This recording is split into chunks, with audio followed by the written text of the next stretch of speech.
tuguhaye ikaze wowe ukurikirana ibiganiro tubagezaho kuri MGR online TV. Tukwifurije umugisha ndetse n'ishya n'ihirwe mu byo ukora byose. Twongereho kuzana umutumirwa nk'uko mumaze kutumenyera, tugenda tuzana abantu bagiye batandukanye.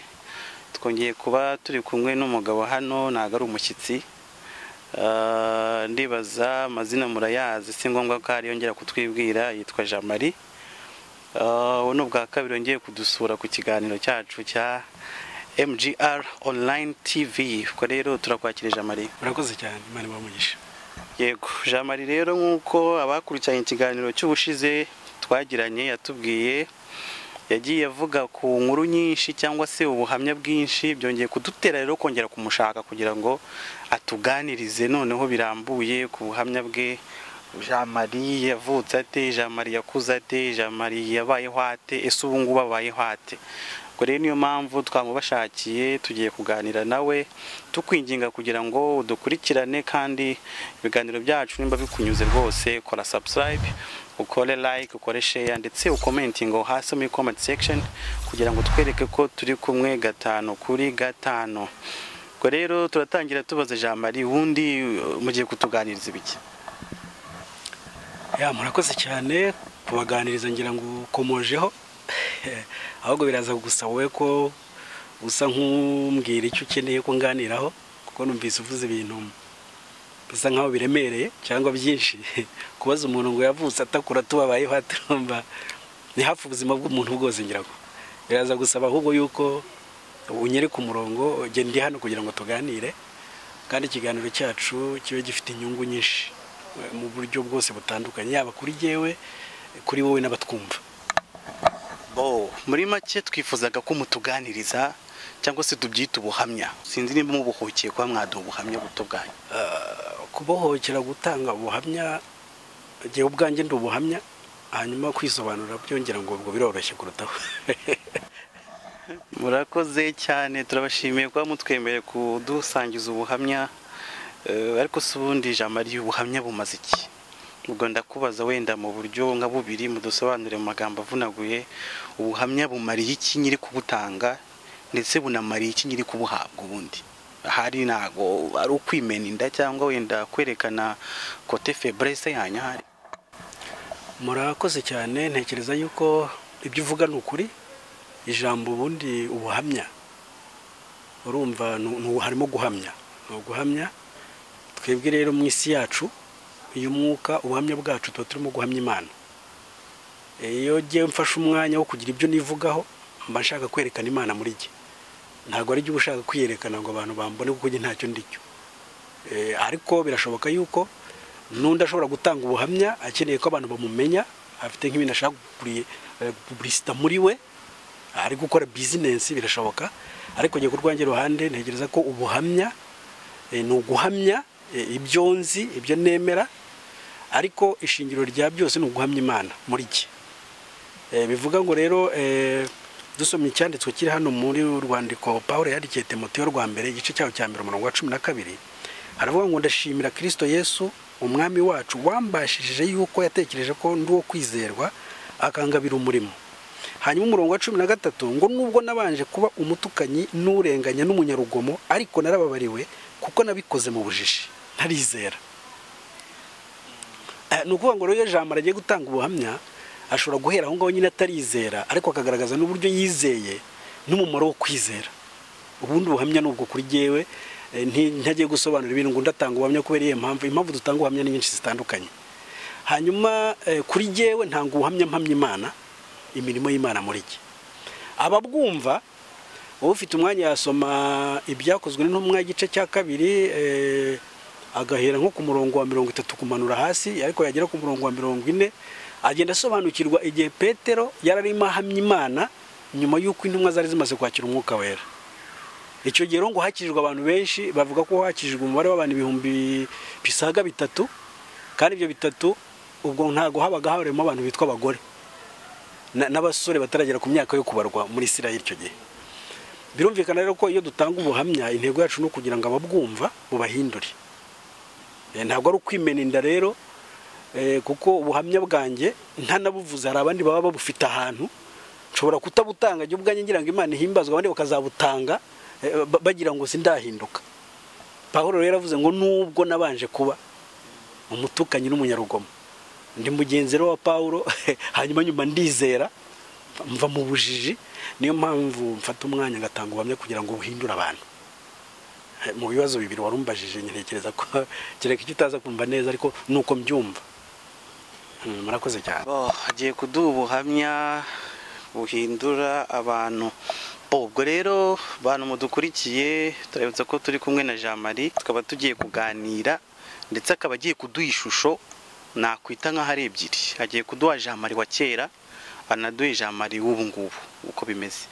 Ubwo rero abantu badukurikiye bifuzaga kumenya Jean Marie wundi, mugerageze muduhe nk'ishusho ya Jean Marie mu myaka ya mitoya, akiri mutoya, yakuze ate, mu muryango umeze ute, ese yavutse akijijwe, muse nk'abaduha ishusho gato mukiri bato.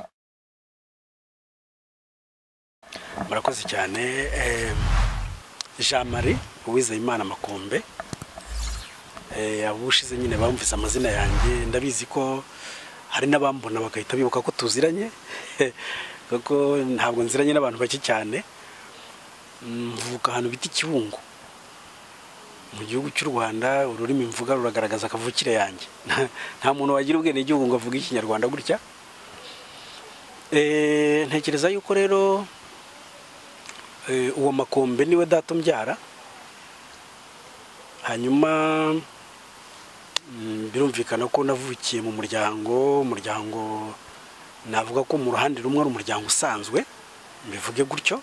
Twari dutuye ahantu mu cyaro, ahantu hataba amashanyarazi, hataba kaburimbo. Navutse muri 76 ariko amashanyarazi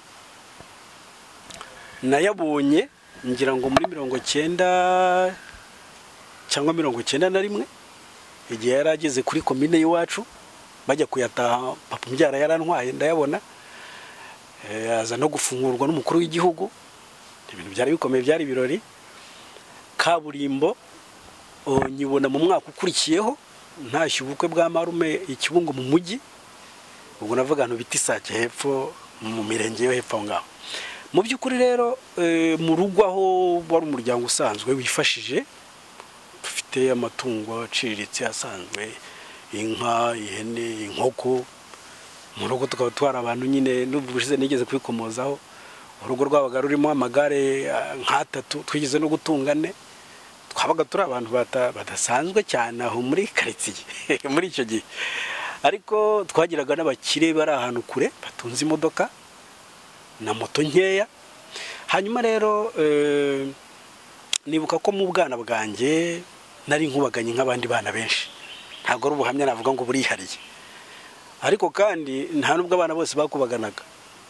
Ndibuka yuko njya mu ishuri mu mwaka wa mbere, nahuriyemo n'umwana wari uturutse mu yindi byo twitaga serire, ariko segitera rimwe.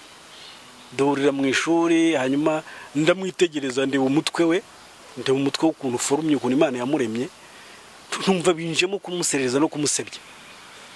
Uwo munsi wa mbere twageze ku ishuri, uko kuno bagiye gutangiza abana, ababyeyi badusize mu ishuri batweretseho tuziga umwaka wa mbere, hanyuma barimo bari bahuze bari koroganiza ibintu. Ubwo ntangira kumushotora, kumbe muri iryo shuri harimo abavandimwe be 2, ariko sinari mbizi.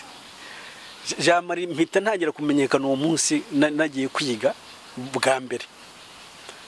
Nubwo nari mvuye mu byo twitaga ibiburamwaka, ntago nzi kubizi, ushobora kuba utarabyize wowe.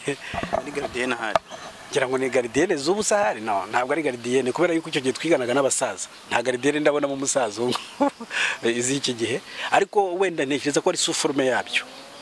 Ariko icyo gihe niganaga n'abasaza bakuze rwose, ariko ndakana gatoya nshabutse, ugasanga ndabayobora muri classe nyine aho ngaho mu badivaniste hano twigaga. Abantu bavuga ko bacu barahibuka hano bitaga Sondeka. Hanyuma rero uwo mwana turarwana rero, kuko nawe yarazi ko ari umwana ufite amaboko hafi aho, nawe yihagararaho. Ariko uko yihagararaho nkafata umutwe rwose ndi nkwereka abandi banyejwe, uyu nguyu nubaye. Twakoze intambara ikomeye, sinagira n'umuntu ndengera. Abakuru banjye bikaga mu myaka yo hejuru, bari hirya rwose. Ariko iyo ntambara nyikuramo kandi nyikuramo nsa nk'umuntu wubatse izina. Kuva uwo munsi mpita mba umuyobozi w'ishuri. Umuntu wabashije kunesha famiye ndi umuntu umwe bagiye gutora uyobora ishuri rero bahita ba chef de classe cyangwa sinzi. Hanyuma iby'amashuri wenda ntabwo ndi umuntu wishe amashuri cyane ngo nkore 7 ndende ko nagiye niga, ahubwo ndashaka kwihuta kugira ngo ngere ku buhamya buvuga Imana, kuko nizo nshingano zanjye. Umuvuga butumwa icyo watangiriyeho kugira ngo nivuge gusa nimeninda cyangwa nirata ntabwo ari byo ngomba gutindaho.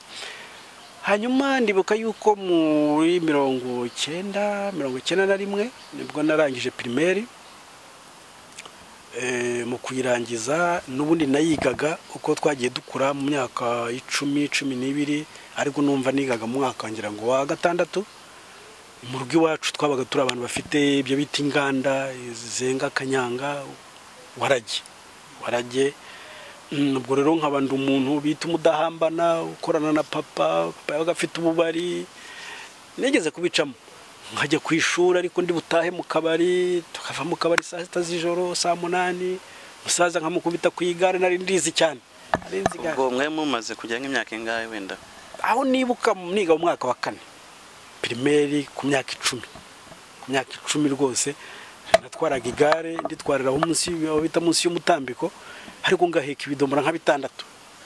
Uko nyene nisumbura rero ngiye hejuru y'umutambiko nza kumanura intebe ndicara rwose nyuranamo n'abasaza n'abagabo bakuru turimo duhiga inzoga abantu bita badahambana. Nza no kumenya igare cyane ku buryo nta muntu wapfaga kunkurikira. Iyo abagabo babona bateye intambwe gatoya tugiye nko gutangura nk'urwagwa, baga bazi ko basanga rwose namaze gupimisha. Nkurira muri iyo sirero yo kwinywera urwagwa. Ndibuka sinibuka umwaka nigagamo mu by'ukuri, ariko mu kantu nigeze ukubwira maze kumva umuntu w'inzoga, maze kuba umunyamwuga rwose nk'inzoga, nkicara n'abasaza nkahimbarwa. Umuzehe urumva ntacyo byaga mubwiye, kenshi twasangiraga turi no mu kazi, kwagurira abandi nanjye nkasuka nkihereza, ukompereza abandi nanjye nkabamugiyaho. Urwagwa rw'ibitoki rusigara rurumbera nk'amazi, warungu kumva umeze nk'unywa amazi. Kanyanga ndayinywa. Hanyuma umwaka umwe ntibuka neza, nagiraga mukuru wanjye wigaga ahantu bita Mureto Kicukiro Kigali. Kuba twari dufite n'urugo rurimo umwana wiga mu mashuri makuru niko twayitaga yose, ntabwo twari tworoshye. Aza gutaha rero, hanyuma umunsi yatahiyeho mfata igare mushyiraho, nkajya muzengurutsa rero kujya gusuhuza abavandimwe n'abaturanyi. Aho tugeze rero hose bakaduhereza bakatwakira. Kwakira iwacu aho ngaho uyasangaga ibiryo bihiye no kurya, ariko ikiza imbere ni inzoga. Mu muco iwacu rwose inzoga yabagira imbere. Noneho kubera ko yaramaze kwigira mu yindi si, Kigali yaramaze gusoma kuri ka Primus. Primus naje guhura nayo rwose muri za 90 ngira ngo bari na 2, naho muri iyo myaka hari umuhanzi w'icyamamare wari ugezweho iwacu waje kuririmbira ahantu bita kuri Maison d'accueil ku bapadiri. Hanyuma rero bakuru banjye bangurira inzoga ikonje. Ko nabyo mbigenderaho iminsi navugana nanyweye Primus, ariko ubundi ninyweraga kanyanga. Noneho rero inzoga bamuhaye, urumva rw'ibitoki nta kirunywa, nta kirushoboye, izo kanyanga nta kirushoboye, akampirikira. Urundi rugo twarujyamo bamuha akakira, ariko akampirikira. Kibi rero kubera ko urumvaga ari isi yanjye nkinywera. Naje kugusetsa igihe kimwe nkubwira ukuntu twatashye turaryama, ariko kuva mbayeho kuryama birananira. Ndara nzunguruka uburiri. Ndaranzenguruka uburiri, isereri iramfata, ntangira gukora ibidakorwa. Abavukanye ndabahindanya. Hanyuma rero kubera ko yarazi icyo nazize, yaramfasha njyana hanze. Mu twatsi twa pasiparume twari duhari twatoye ikime, andyamishamo yisubirira kuryama, yegekaho urugi. Bucya rero nza kwisanga niryamiye aho hantu. Urumva nari ndimo ngarura n'akenge, nsanga ndyamye hanze. Nibaza rero ibyabaye, nkurura agafilime gakeya, nkora agashema, nza kumenya ibyambayeho, maze no kubona ibindi ruhande aho ngaho umwanda. Ndeguka sinakubwira ngo nagiye gukaraba, ahubwo narasindagiye, noneho njya mu buriri. Urumva nari mfite imbeho nyinshi. Isaha zo kwiga ziragera, imirimo twakoraga mbere yo kujya kwiga icyo gihe sinayikoze. Ahubwo izuba ryarashe, jewe numva ari nkabwo bukeye. mbyukana ikimwaro rero mvuga nti ndahera uriya musaza none haramitana.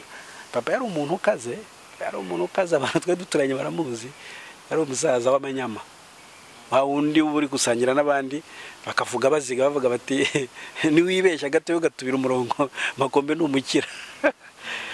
Natwe rero mu rugo nuko twamufataga kose, yari umusaza w'imfura pe, w'imfura utiyenza, ariko mugiranye ikibazo akagukosora.